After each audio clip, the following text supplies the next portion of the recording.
Tempelhof est un lieu connu dans le monde entier. Il incarne la liberté de Berlin, mais aussi un pan heureux de l'histoire avec la fin de la guerre froide. Pour Berlin, l'aéroport de Tempelhof est extrêmement important. En tant qu'institution, nous voulons être présents sur ce site, car le musée des Alliés et Tempelhof sont faits l'un pour l'autre.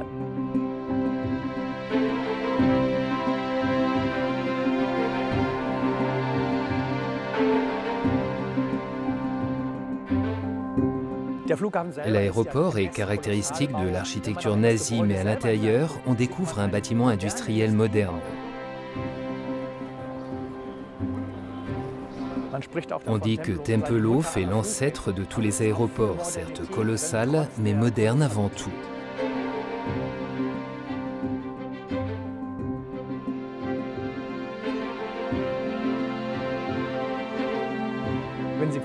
Comme historien, quand je suis ici, j'ai immédiatement les images du pont aérien devant les yeux.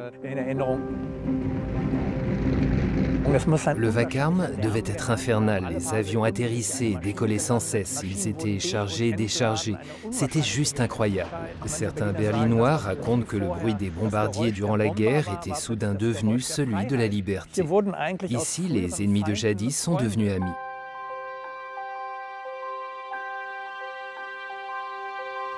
Le musée des Alliés est l'emblème de ce message de liberté, mais aussi des liens avec nos partenaires, les États-Unis, la Grande-Bretagne et la France. Notre histoire est intimement liée à l'histoire de l'Europe et à l'OTAN. La démocratie et la prospérité se sont épanouies dans la coopération. Il est important de le faire comprendre aujourd'hui. Il ne s'agit pas de nationalisme, mais de coopération internationale.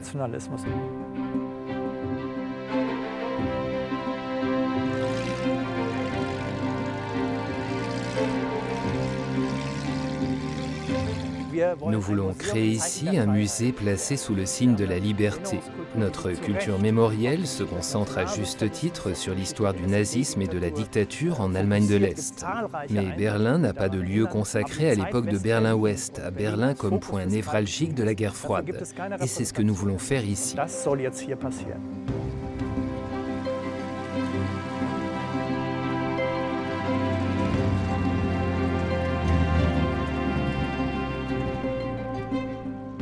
Nous nous trouvons dans le hangar 7. C'est là que nous voulons implanter le musée.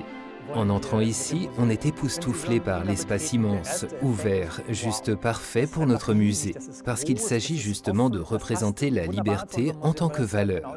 Un lieu ouvert, donc, dans lequel on peut expérimenter, propice au débat. Il s'agit de raconter ce qui a permis de faire tomber le mur et de mettre fin à la guerre froide. C'est une histoire heureuse qu'on peut se permettre de célébrer. Mais évidemment, on peut aussi en débattre avec les perspectives multiples de l'histoire. Les Berlinois ont des biographies très variées, certains ont connu la guerre.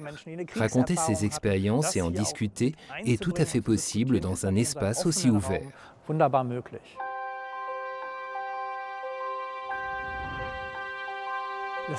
Le nouveau musée accordera une place plus importante au contexte de la guerre froide.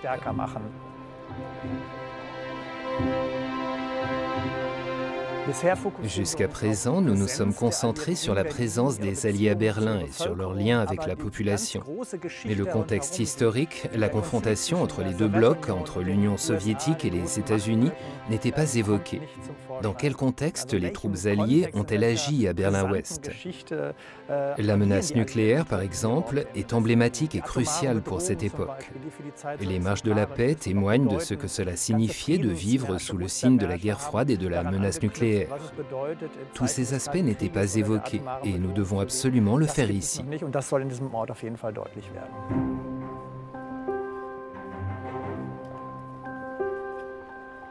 Cette nouvelle orientation dans ce lieu symbolique est particulièrement importante aujourd'hui. Une guerre fait rage en Europe. Elle oppose la démocratie à la dictature, la liberté à l'absence de liberté. Et quand on regarde l'époque de la guerre froide, c'est bien de cela dont il s'agissait, de projets de vie différents, de systèmes différents. Il y a là des parallèles dont nous pouvons aussi tirer des enseignements.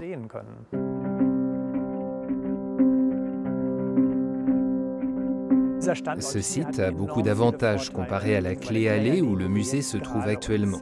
Ici, nous sommes au cœur des événements et de Berlin. Notre message aura un tout autre impact. Nous pouvons multiplier le nombre de visiteurs par 5. Nous avons une vision très claire de ce que nous voulons faire ici, prendre de la hauteur. Nous n'attendons plus que l'autorisation de décoller.